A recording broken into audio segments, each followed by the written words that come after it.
My questions would have centered on the existence of satellite offices of the Office of the Vice President.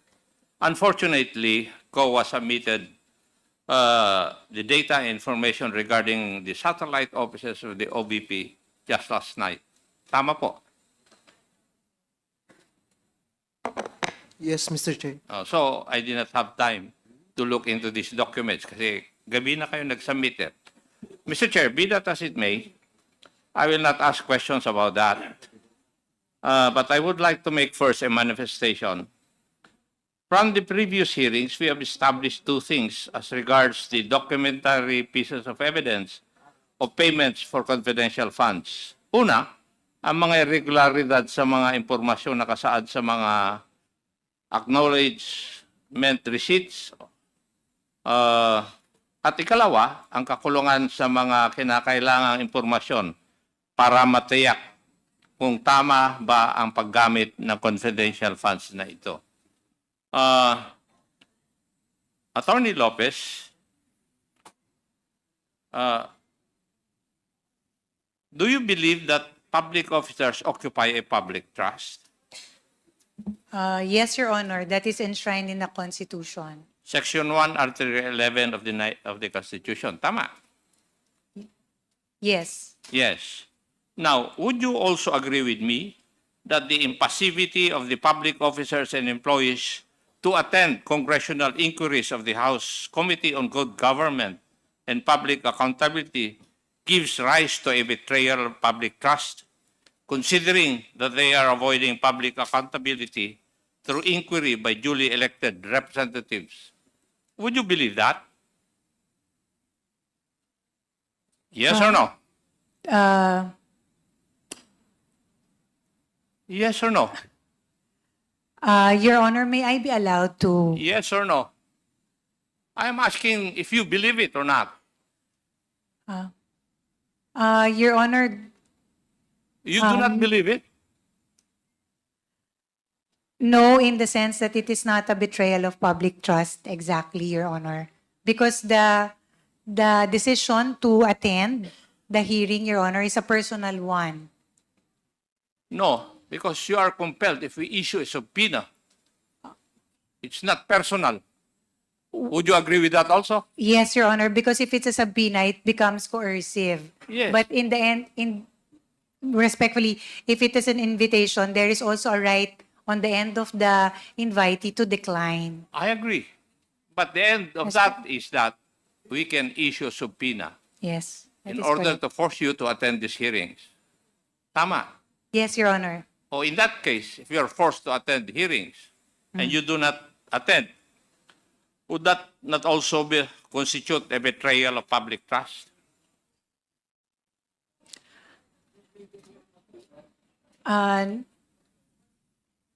Following your logic, Your Honor, pakisagot lang po na yes or no. Yung katanungan ko po, yes or no eh. There's no need for any explanation unless I ask for one.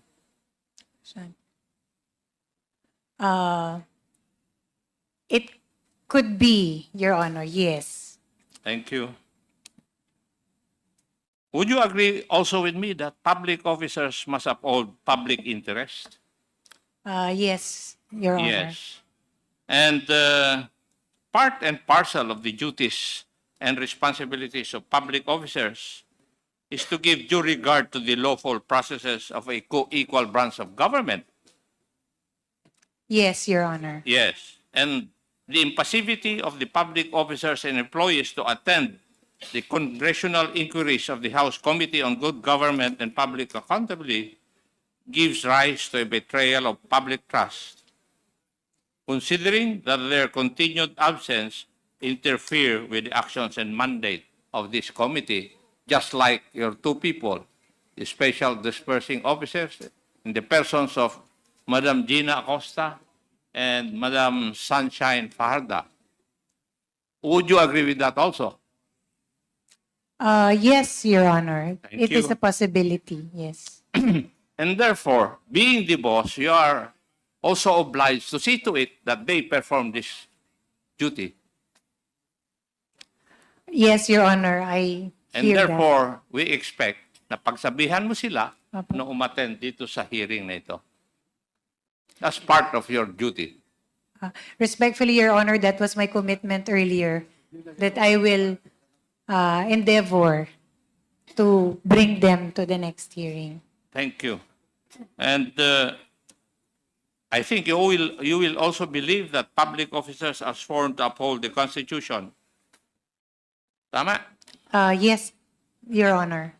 And public officers have sworn to uphold the Constitution and have violated their oath by preventing Congress from lawfully exercising its own mandate under Section 21, Article 6 of the Constitution to conduct inquiries in aid of legislation.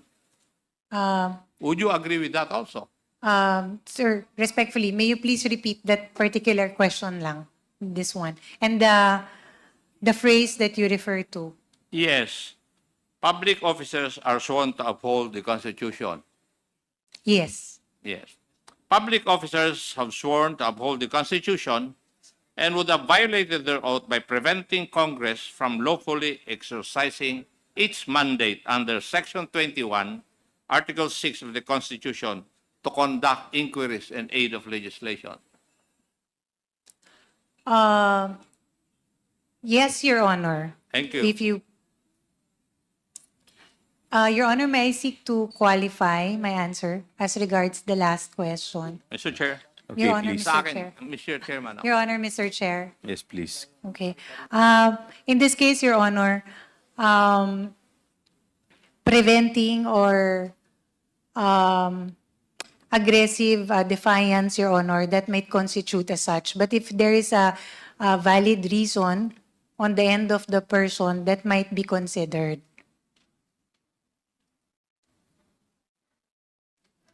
But again, aggressive and continued defiance without justification or reason, Your Honor, that may be taken as such. Congressman Acop.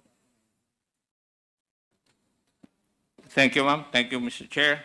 But you will also believe that the queries of members of the committee remain and will remain unanswered if the responsible public officers or employees fail to elucidate on the subject issues by their continued absence. And the conspicuous absence of these public officers and employees of the Office of the Vice President causes immediate or threatened injury to the powers of this committee granted under the Constitution. Would you agree with that also? Yes, Your Honor. Yes. Okay. Thank you. And Mr. Chair, dahil po sa ginagawa ng mga tauhan under Attorney Lopez and under the Office of the Vice President, I believe that we can file administrative cases against the non-attending public officers and employees of the OVP before the Office of the Ombudsman. That is my point of view and my stand, Mr. Chair. Kasi they can be charged for misconduct and conduct prejudicial to the best interest of the service as a cause of action. Thank you, Mr. Chair. May I proceed? Please continue. Thank you. Clarificatory questions.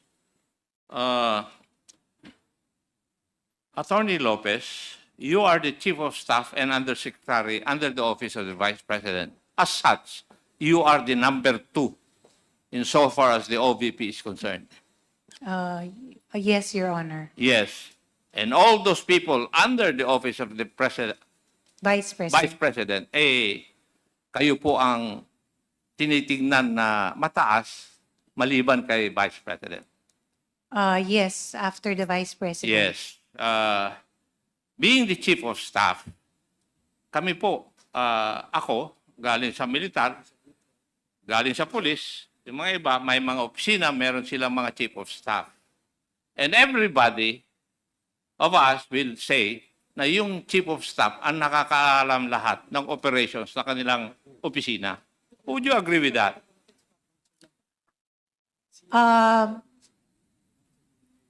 In my experience, Your Honor, that does not hold true. So I cannot agree to that How long have you statement. been in the government service? More than 10 years, Your Honor. 10 years. Ako, more than 4 decades. I hear. At ang pagkaalam ko, yung chief of staff is the most knowledgeable among the staff of a head of office. In most cases, Your Honor, yes. That So is you're the correct. only exception? No, Your Honor, it is only in this matter that I am not privy to. You're not privy on what matter? The matter of confidential funds in the... You're lying, Madam Attorney, simply because the letters that you wrote to COA would belie your statement.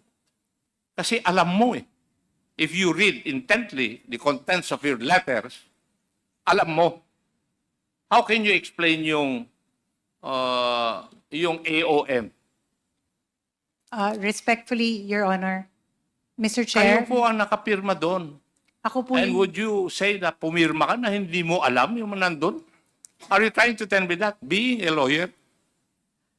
Your Honor, the documents, the attachments, as regards the answer to the AOM was presented and prepared by Mr. Ortonio.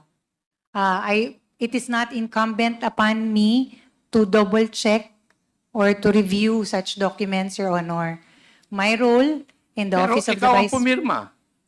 Office of the Di Vice... ba, sa bilang abogado, ang sabi nga sa law school, di ba, sa inyo, bago mo pirmahan yung iyong death warrant, basahin mo muna.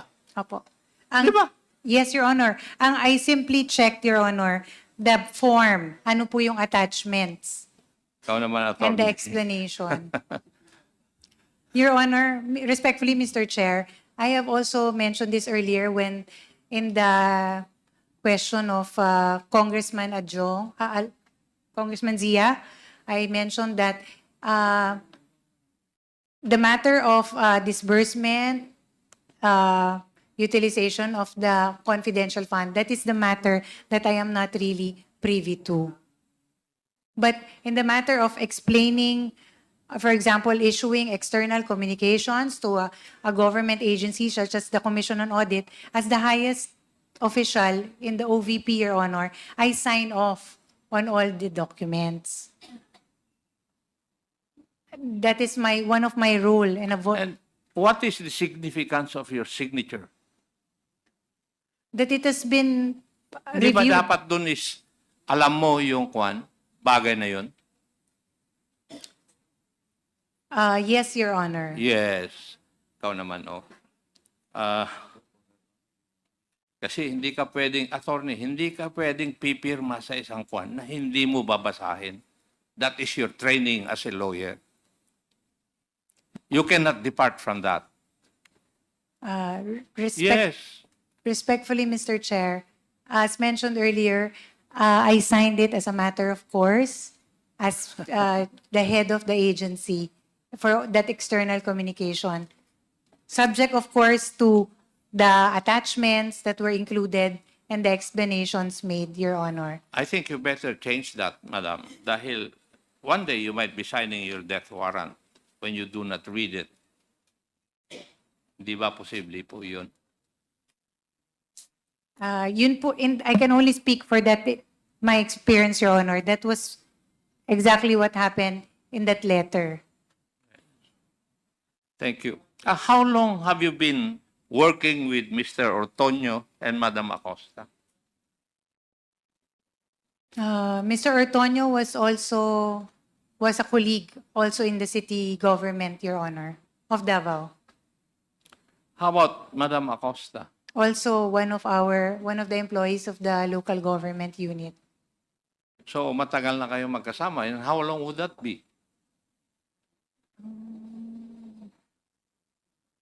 More than 10 years, Your Honor, Mr. Chair. Oh. Doon sa 10 years na yon, mas mataas ba sila sa iyo o mas mataas ka pa rin sa kanila? Mr. Ortonio was a city department head also, Your Honor, which had the same rank as me. But Ms. Gina Acosta is one of the employees. But you were the senior. city administrator then. Yes, Your Oo. Honor. And then, You know everybody. You know what is going on in the local government unit that you belong to, right? I know a lot of, not everything, Your Honor. It is expected of the city administrator to know the operations of the local government unit, especially the branches or the offices under that unit. That is correct, Your Honor. Yes. Alam ko naman na maaaring hindi mo alam lahat, but it is expected of you, being the city administrator, alam mo dapat ang mga yon. Right? That's correct, Your Honor. Now, doon sa confidential fund, do you know of its existence in your office? Eh kasi kanina, dinideny mo parang wala kang kaalam-alam eh.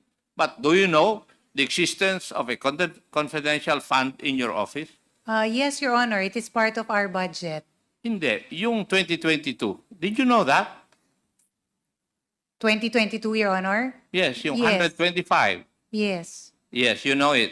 How did you come to know about it? Your Honor, it was part of the recommendation, the request that we made to the Department of Budget and Management. Sino po ang gumawa ng sulat na yun? The letter was signed by the head of agency, Your Honor. So it's the head of agency ang gumawa. Hindi mo sinasagot yung tanong ko. Yung tanong ko is, if you understood it properly, sino po ang gumawa ng sulat na yun? Yun ang tanong ko eh. Attorney Lopez, Are you trying please, to tell me that please be responsive to the question. Are you trying to tell me that the Vice President was the one who prepared that letter? No, Your Honor. We drafted the letter for consideration of the Vice President. We included therein all the other requests that we needed from the Department of Budget and Management. It is So a request. you know something about confidential funds. The request, Your Honor, yes. Ano naman, the request of the confidential fund. Well, yung confidential fund per se, hindi mo alam?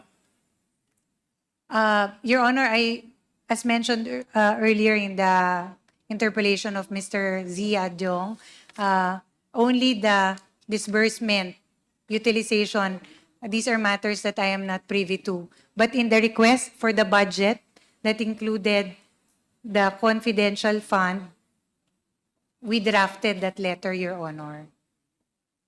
Kasi in your letter to COA na pinirmahan ninyo ni Mr. Ortonio, detalyado eh. It pertains to yung liquidation reports insofar as the confidential funds are concerned. And yet you are telling us you do not know anything about its utilization, but you can answer the AOMs of COA. Specific na po yun, yung mga observations ng COA. Now, kaya I cannot believe that you do not know anything about its disbursement Your or Honor. its liquidation. Kasi nandito eh. Ang nakalagay dito, if may read, we respond to each finding in the AOM in seriatim. Kalagay, the submitted liquidation reports with their supporting documents. You're already speaking of liquidation reports, and still you deny you do not know? Your Baka Honor, mapikon ako iha eh. respectfully, Your Honor, I am not, I wouldn't want that, Your Honor. The letter was prepared, as mentioned earlier, by Mr. Ortonio, and he presented the attachments to the same. As a matter of course, Your Honor, I took a look at it, looked at the attachments, and then saw it correct in form. And because all external communications have to be signed by the highest official in the Office of the Vice President, I signed off. It was a matter of course, Your Honor, on my end. In the same manner, When you say matter of course, Madam, you said it's ministerial on your part? Your Honor, if I may, Mr. Chair, even in the regular audit, when we have AOMs, these are Ma'am, you have to be reminded that you are under oath.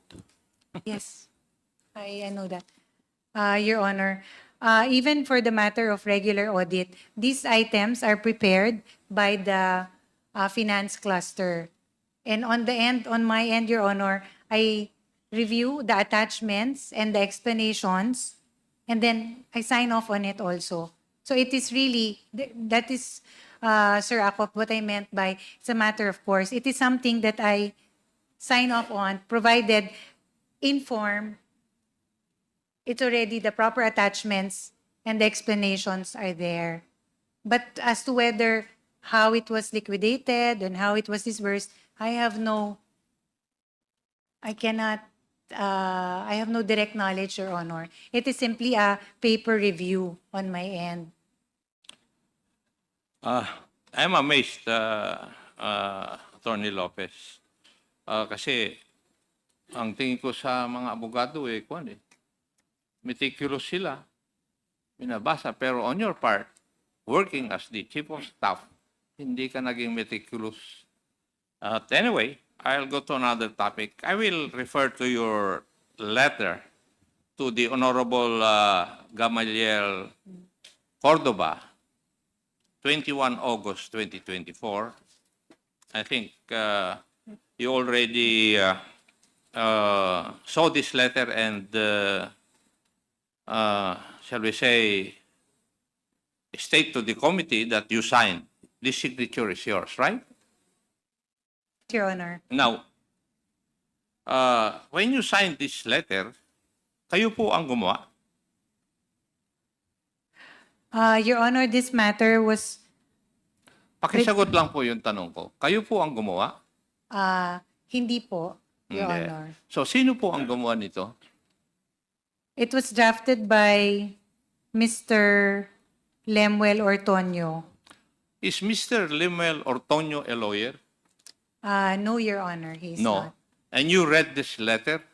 Yes, Your Honor. And you agreed with all the contents of this letter?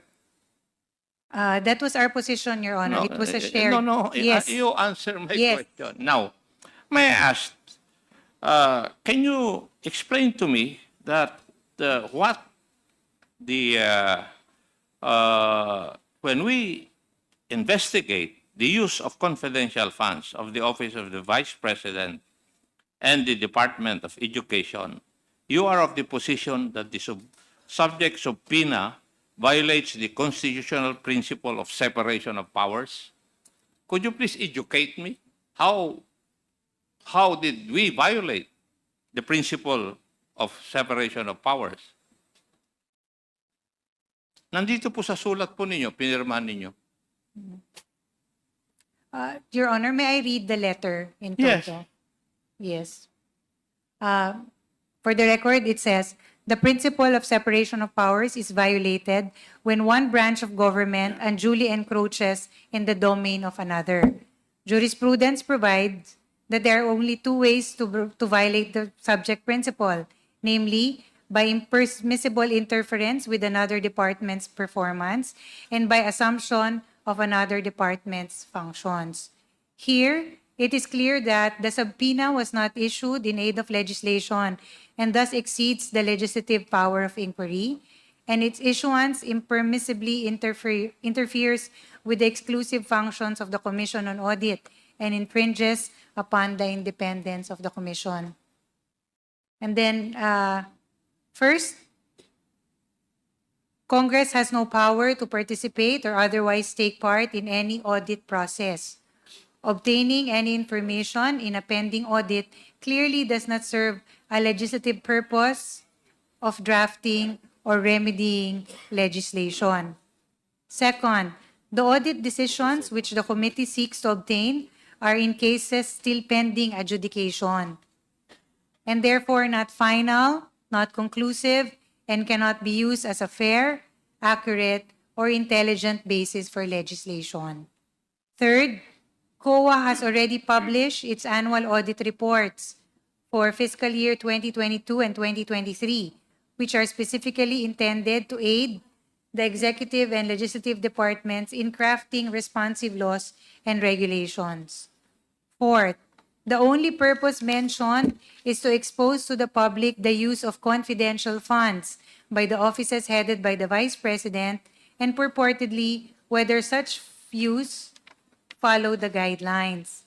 During the subject hearing, Representative Castro stated, since hindi po pwedeng sabihin dito yung findings, yung report o yung anumang observations ng COA, ang mga taong bayan po interesado dito sa confidential funds at kung paano ito ginamit, kung ito po ba ay sumunod dun sa guidelines.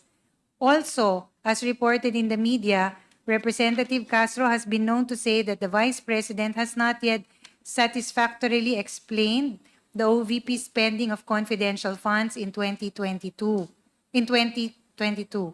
She added that the VP still has yet to account how she spent the said funds in 2023 and that she is not off the hook yet. End of quote. This is not related to any legislative purpose. There is no congressional power to expose for the sake of exposure. The determination of whether the utilization of the funds complied with audit guidelines falls within the exclusive mandate of the Commission on Audit. It cannot be overemphasized that COA has the exclusive power, authority, and duty to examine, audit, and settle all accounts pertaining to the revenue and receipts of, and expenditures or uses of funds and property. Constitutional framers envision the COA as a dynamic, effective, efficient, and independent watchdog of the government, and for this reason conferred upon it broad and extensive powers. Allowing a committee of the House of Representatives to subpoena audit decisions pertaining to an ongoing audit will only hamper the COA's performance of its duties.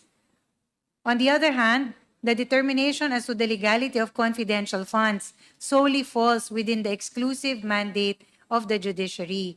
Clearly, therefore, Congress cannot infringe upon constitutional mandates vested upon other branches of the government. Item 2, the enforcement of the subject subpoena No. Let's stop there. So, Okay. yung tanong ko, please explain to me why the hearing conducted by this committee would violate the separation of powers. Yun po yung katanungan ko eh. Opo. Your Honor, You said COA is an independent body. Nandito nga sila, tinatanong namin eh. That is why I asked whether Mr. Ortonio is a lawyer or not. Believe nga ako eh. I'm amazed, Madam Attorney. Attorney ka, naniniwala ka dito sa sinabi ng isang hindi attorney. Your Honor, Di ba? respectfully, this is the position of the agency. Hindi ko tinatanong eh. Oo. Tinatanong ko lang eh. Nen- I am amazed, Madam Attorney, na naniniwala ka sa legal stance ng isang hindi attorney. Kaya, please answer my question. Where did we violate the separation of powers by conducting this legislative inquiry? Your Honor, Explain to me. yes. There is currently an ongoing audit in the Office of the Vice President as regards the confidential funds. The power to conduct audit or investigate belongs to the Commission on Audit. No argument about that. Yes. That is why, Your Honor, we feel it is our position that given that the audit is still ongoing, it is not final, it is not yet conclusive, the release of said documents or information infringes on the right of the Commission on Audit to conduct a full-scale investigation given that it is still pending. So that is our position, Your Honor. It is simply that. It is a request that we made to the Commission on Audit. It does not in any way, Your Honor, mean that we do not recognize the power of the Congress to conduct in aid of legislation. It's just the timing because the audit is still being undertaken and it's not final and still not conclusive, Your Honor. Respectfully. Chairman, Congressman Short lang to. Paduano. So, ma'am, kasi po, ang consent for the inquiry and identification doon sa Suprema is addressed to COA, not to your office. Tama? Opo. So, binigay sa amin ng COA. So, COA violates a law. So, by then, kasi logic dictates na COA dapat. Di ba? Kasi, hindi naman kami may isayo ng dokumento eh. Di ba? It's the COA. Opo. Now, COA give us the document. Now, so, did COA violate any law? Your Honor, that is not for us to determine. We simply request No, no. COA. Now, kaya nga eh. Okay. Now, because that is your position, supposedly, legally, you have to file a case against COA. Did you file a case against COA? No, Your Honor. Oh. It was just a letter request. Because, no. Now, letter request. Now, COA give us the document. Yes. Sino ngayong tama? Kayo o yung Congress? O yung committee? Hindi, ma'am. Kasi ganito, abogada ka eh. Opo. Then, if you invoke this letter of yours with regards to possible violation of law, you should file a case. Yes. Di ba? But not in Congress. Sa COA. Because COA complied to the orders by this committee. Yes. Di ba? You're a lawyer. Di ba, ma'am? Yes, Your Honor. But in this case, Your Honor, we simply made a request to the Commission on Audit. Hindi nga eh. But still you argue. Until now. A while ago, you stated that you still stand by your letter. Despite of the fact na sinagot na nga kita, in my committee, ang dami ko na pong in-order sa kuwat to conduct a fraud audit. Kahit wala pa pong ending nga, EUM pa lang. Because there is a basis to conduct a fraud audit. Now, question of, sinasabi mong dapat, question of legislation? Ma'am, attorney, don't you know na because of this investigation, we should pass a law with regards to confidential funds. Second, yung public funding law, that should be amended. Hindi pa ako tapos BTR. Dami tayong pag-usapan yan. Question of COA, Memorandum Circular ng 7002, that should be also amended. At ilagay mismo sa mandate ng COA. Kasi ang daming misinterpretation doon. MC 97002, iba yung requirements. Pagdating doon sa BTR, tinatanggal yung ibang requirements. And the only way that we can resolve that issue and problem with regards to COA and BTR is to legislate law. A law. Specific provision of law na dapat malinaw. Ano ba talagang requirements doon sa mga cash advances and requirements for an SDO. Yun po, attorney. Kaya hindi nyo pwedeng sabihin na we're conducting this investigation not in aid of legislation. Thank you, Mr. Chairman. Your Honor, yes. Thank you also. I hear you.